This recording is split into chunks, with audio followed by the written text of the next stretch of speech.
Hi Gemini, and welcome to your January 2017 very general reading. Relationship readings come separately, as you know, and again Gemini, your readings never fail to stun me. I've had to double up most cards because there's quite a big picture emerging. So as you leave December and go into January, you take with you the energy of the Moon card. This is being a bit uncertain about the way forward. The Moon just represents, it's got many meanings, but it's about the night between the sun, between the daylight, which is interesting because you've got the Sun card. This is about night time, not fully sure about what's coming next. And Two of Discs. Multiple meanings again. For some it could be juggling finances, but for others it's just juggling life circumstances. Feeling that you've got all balls in the air, that you're trying to juggle finances, family, so many different things is how you feel that you're coming into January with. And a feeling of not sure how it's all going to unravel. I'm not getting a massive amount of fear or anything now, Gemini, which is great. A lot of major arcana, basically. Now, your intent for the month, in your general reading, remember, your relationship will be a whole different picture, is the Star card. So this is about faith, transparency, being more true to yourself, being willing to be seen, to be vulnerable, it's also about divine grace, feeling of value, feeling loved. It's a sign of humanitarianism. So as your intent, it's almost that your intent is to be more true to your own self, to be more genuine, to be more open and more transparent, and pretty amazing actually. I think that had to be the card of the whole readings for January. Now what's pushing you into this and what's supporting you is a Ten of Discs. So this could be very good financial news, could be, or it could just be, it's also a happy family card, whatever that means to you, Gemini. That could mean community, coming together as a whole. This is a bit more than just you alone now, and as a feeling of comradeship. It could be really financial good news, you could be buying a house, you could be, but it's entering into a group activity with others, and that's what's supporting you in having faith in the bountifulness of life, being willing to be more transparent.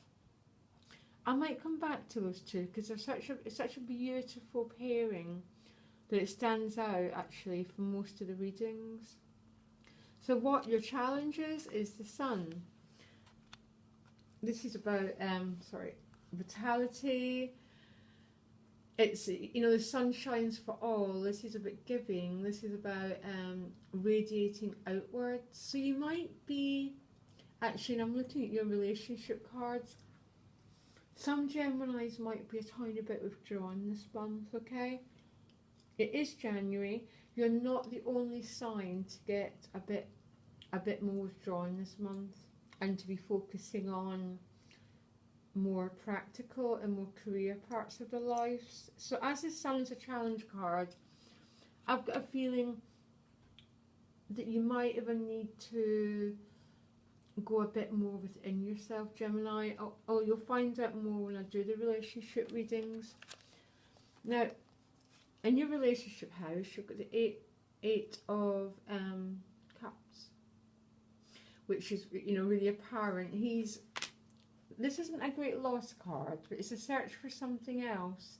But there's not a loss because none of the cups are spilled. He's going in search for the other two cups, which he believes lies over that mountain. So some Geminis could be, I don't know, I've got a sense of maybe relationships aren't your primary focus in January, and you're about the fourth sign to get that. Okay, but it's paired with the Six of Wands, which is victory. So I'm really not getting a loss here. I'm not getting a loss. I'm not getting an upset. I'm getting a sort of decision to focus on other things, really. But for some, it could be, you know, you're trying to focus more on this Star card energy and the Ten of Discs. So your energy is more on building that than on your emotional involvements this month. Okay? Particularly, you know, with that 10, that's what's pushing you forward this month. And it's almost that's a really good energy to have pushing you forward. And my temptation would be to put my energy into that too. That in your work house, you've got 2 cards, 5 of Cups, which means something maybe not turned out exactly the way you want it. But remember, no loss. The 2 Cups stand behind. The bridge is there to the new life with the 8 of Discs. So again, I've definitely got you focusing on work, Gemini. That's my feeling. Or in building something, in creating a new start around something. And that 5 of Cups is saying to me, okay, there might be ups and downs in that process. But that's just what we all get, isn't it, really? But I'm definitely getting a little bit of emotional withdrawal. This is when it gets complicated then. Your spirituality card or the inner fulfillment card is the Lovers.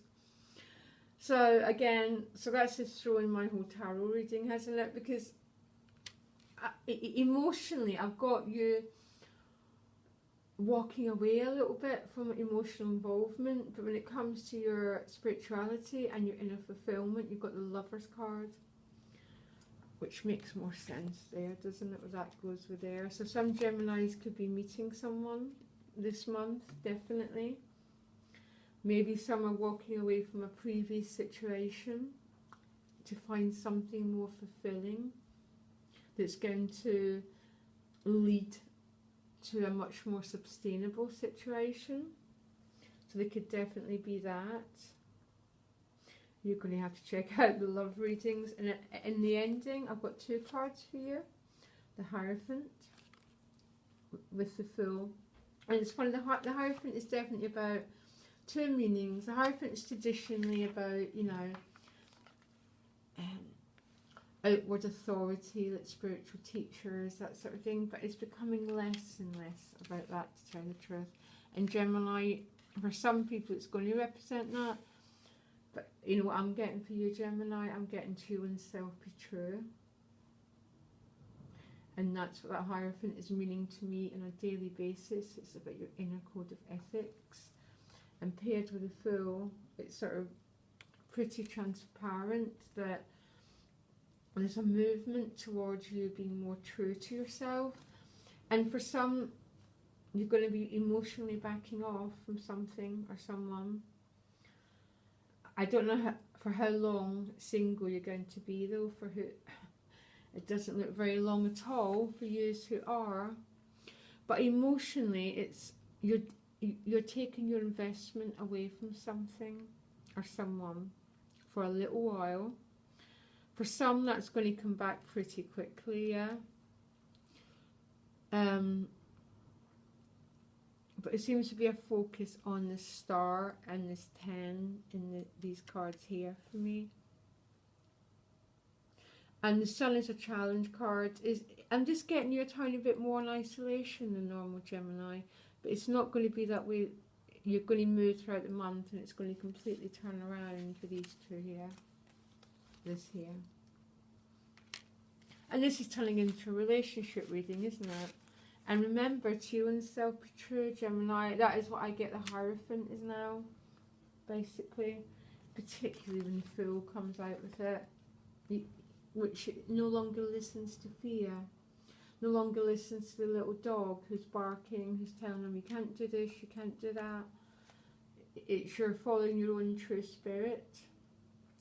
Now, that probably didn't make much sense, Gemini, as you can tell, but it was because there's a lot of contradictory cards, basically. And I think there's going to be some walking away from a situation and almost immediately find something else. Which is what the Eight of Cups means. But I think a lot of your investment is going to be on building a bit of financial security and a bit of a new structure. And I think that relationship stuff will happen to you when you're not looking, guys, because it's coming in the house of your spirituality, which means you don't have any power over it. It happens to you. Okay? And definitely, I'm quite fascinated with what your love reading shows up now, Gemini. Okay, and you'll be first because you were last today. Great reading, Gemini. I do love doing your readings. There's always such a buzz about your readings. Okay, and happy holidays, however you celebrate them. Bye.